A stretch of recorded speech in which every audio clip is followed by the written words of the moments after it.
Voilà, et du coup, deuxième petite vidéo pour vous débriefer plutôt la partie du coup, qu'on appelle Outreach, qui était la partie où on était sur le terrain.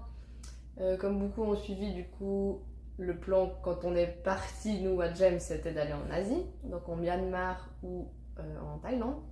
Et finalement, ça n'a pas pu se faire dû au pass vaccinal, en résumé. Et on a du coup fait la outreach au Canada. On a traversé la Colombie-Britannique, qui est tout à l'ouest du Canada. Voilà. Et du coup, là, puis en gros, on a été dans 3 lieux différents. Donc, on a fait Kelowna, Cranbrook, Kelowna et Victoria. C'est 3 lieux, 3 destinations dans la Colombie-Britannique, pardon. Et on a fait 1 semaine, 1 semaine et 5 semaines. Ouais. Et là, j'avoue que la première semaine était très sympathique d'un point de vue personnel parce que c'est un peu le nouveau, on a pris voiture, on part avec l'équipe, c'est très Camp de vacances. Camp de vacances. La deuxième semaine a été très intense et très compliquée. D'une part parce qu'on a déjà dormi sous tente, donc la fatigue s'est fait beaucoup plus ressentir. Il a beaucoup plu. Et l'équipe, on finissait cette étape nouveau départ et on commençait à se dire bah, ça va être notre réalité pendant plusieurs semaines.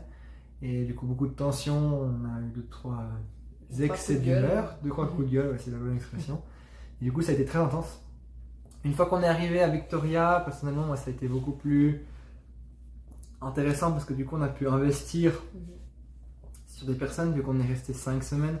On a été en contact avec différentes personnes, on a fait du ministère avec les enfants des Premières Nations canadiennes, donc dans un programme de réintégration, dans un programme d'activité fun pour les enfants, un missionnaire qui agit là-bas, qui a ça comme mission de réintégrer ses enfants et ses adolescents, donc très, très intéressant, et différents programmes d'évangélisation, travail pour les distributions de nourriture, pour les homeless, et c'était un peu récurrent toutes les semaines, ce qui fait que du coup on croisait les mêmes personnes, et d'un point de vue personnel c'est cool parce que du coup tu peux investir. C'est pas juste ah salut Jésus t'aime et au revoir, et du coup c'est intéressant de pouvoir créer ces relations et agir sur les gens.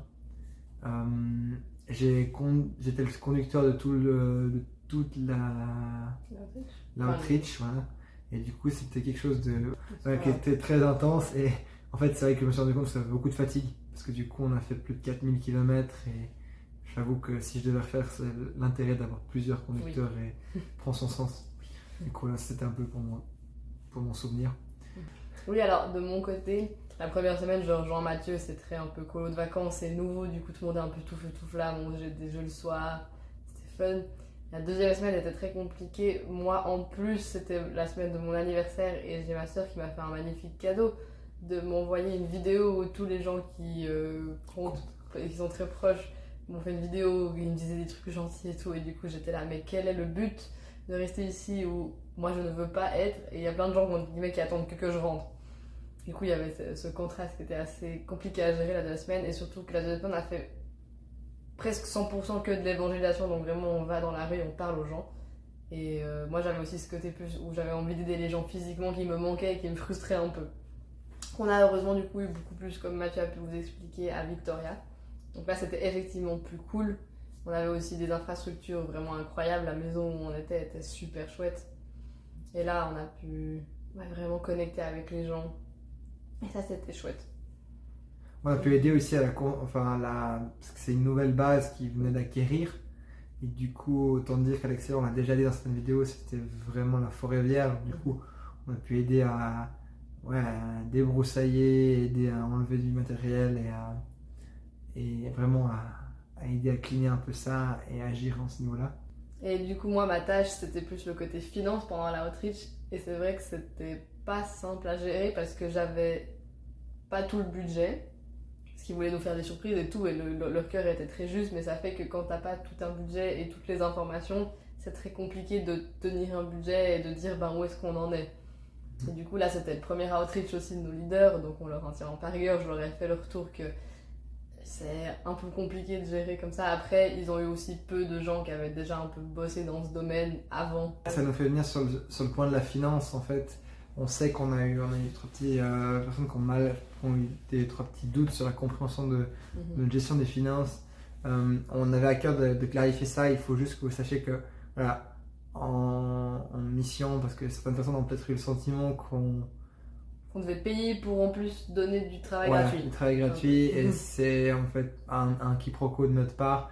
On voulait juste clarifier, c'est que on est en mission, et le principe, une des principes que la plupart des entreprises missionariat, des organisations de mission font, c'est que chaque missionnaire est responsable de ne pas être une charge pour la mission en place.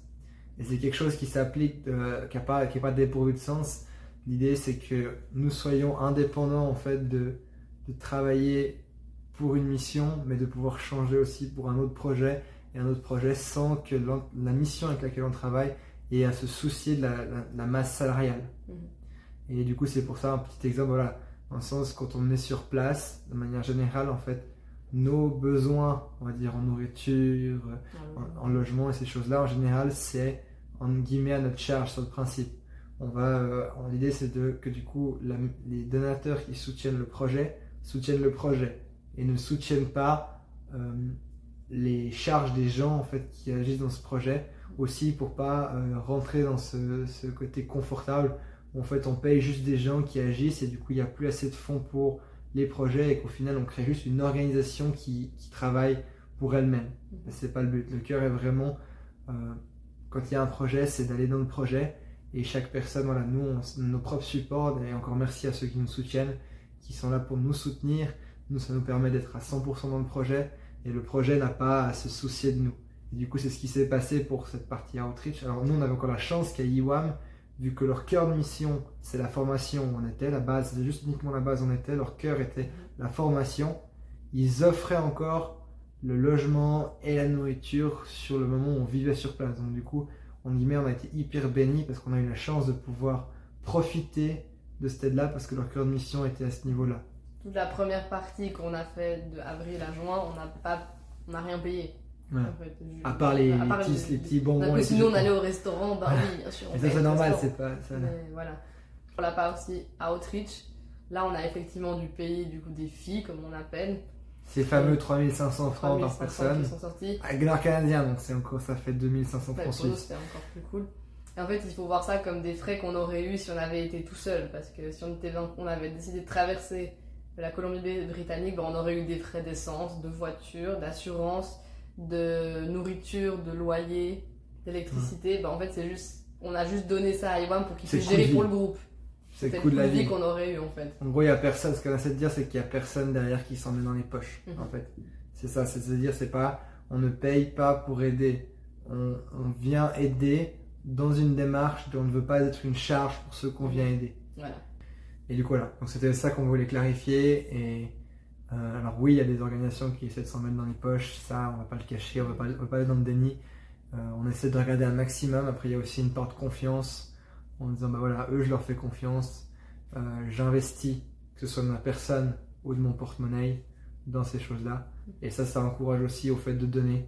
Et ça, on vous encourage encore à donner aussi. C'est quelque chose qui est pas que à nous, hein, même pour différents trucs. Mais faites attention aussi à où vous donnez. Ça, c'est aussi, Dieu nous appelle à être généreux, mais nous appelle aussi à avoir du bon sens et pas de jeter l'argent par les fenêtres. Et ça, pour les Suisses, je crois qu'il n'y a pas trop de soucis. Et voilà. Je sais pas, tu veux laisser un point. Ouais, pour revenir un peu à l'outreach, comme on l'a vécu.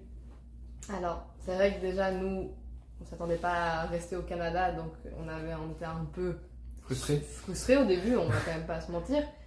Mais au final, ça a été une super bonne expérience. Avec l'équipe qu'on avait, on s'est rendu compte que heureusement qu'on était resté au Canada, ça aurait peut-être pu être plus compliqué. Et alors, c'est vrai c'est très structuré. Et en fait, on a très peu de... Comment dire, on peut pas vraiment donner beaucoup notre avis sur ce qu'on va faire. En fait, on fait confiance à l'organisation, que c'est eux qui gèrent tout. Et du coup, c'était les leaders en fait qui sont venus avec les projets qu'on allait faire là-bas, de où, comment. On n'avait pas trop notre mot à dire sur comment ça allait être fait, le temps, etc. Et ça, c'est vrai que on l'a un peu senti dans le groupe que ça frustrait parce qu'on avait pas mal aussi de leaders naturels, je dirais. Ouais. Et du coup, Et nos deux leaders étaient les leaders, mais ils n'avaient peut-être pas cette fibre aussi leadership que par exemple Mathieu a peut-être pu l'être vraiment. Si je veux te lancer un peu des fleurs. Et du coup, ça a amené aussi un peu des fois quelques frictions et des incompréhensions parce qu'on était là, mais enfin, on a le même âge, on peut aussi donner notre avis, faire des choses, mais eux, la structure IWAM. Voilà, pardon, excuse-moi. C'est ça, et c'est vrai qu'on a aussi mal pensé parce que c'est l'école de base, donc c'est normal qu'ils doivent cadrer des jeunes parce qu'il faut penser que des fois, il y a des jeunes de 18 ans qui arrivent qui sont tout feu, tout flamme. Et qu'il y a des gens de partout qui viennent, donc oui. il y a un très grand cadre relativement strict qui est voulu. Et qu'on s'y attendait pas et qui a créé un peu une frustration, mais qu'un autre côté, comme on l'a déjà expliqué maintes et maintes fois, nous a permis d'apprendre aussi à se dire c'est pas toujours moi qui commande. Oui. Et ça apprend l'humilité. Ça fait du bien à l'orgueil. Voilà, ça fait du bien à l'orgueil. Et c'est bien, et là maintenant c'est différent, parce que maintenant on est en guillemets sur le terrain, si j'ose dire. Enfin, oui, on est sur le terrain. Et du coup ça change beaucoup. Et ouais, et du coup maintenant si on fait un peu le bilan de cette partie à Gem qu'on a vécue, ça nous a beaucoup poussé, ça nous a beaucoup boosté, ça nous a travaillé sur nous-mêmes. Maintenant, on est content en fait d'être aussi dans une organisation, dans une autre phase de vie, un autre environnement qui est au final plus dur, physiquement et psychologiquement, mais qui est sur le terrain où là on est plus sur l'action et on est aussi reconnaissant d'avoir appris quelque chose, d'avoir vu des choses et avoir appris un peu sur nous aussi, sur comment on gère la communauté, différentes étapes de vie. Dû avec cet outreach et cette phase de lecture. Et du coup, là, maintenant, on peut mettre aussi en application. Et on vit on vit plus la mission, on voit les problèmes que ça implique, que ce soit financier, que ce soit spirituellement, que ce soit physiquement. On a ça à faire. Psychologiquement, surtout en Haïti. Et on est hyper reconnaissant d'être coaché aussi, d'avoir des gens qui viennent du même endroit que nous. Donc on fait tout ce chemin de partir de la Suisse, de vivre la mission. On ne sait pas encore à quoi va ressembler notre avenir, ou quand, combien de temps en mission. On a toujours le projet de revenir cet hiver, mais pour un certain temps. Mais la suite, on ne la connaît pas. Donc on a vraiment ce cœur de se dire, on veut servir le projet de Dieu, on veut avancer dans ce milieu-là, que ce soit en Europe, en Asie, n'importe où dans le monde. Le monde est grand et on veut essayer d'avoir l'humilité de servir, bêtement. Et voilà, et merci en tout cas, on tâchera de continuer de tenir au courant, on répète, écrivez-nous si vous avez des questions, si vous n'êtes pas d'accord, on aime les débats, il n'y a aucun souci, dites-nous que vous n'êtes pas d'accord. Du coup, soyez bénis. Et à tout bientôt pour de prochaines aventures. Ciao!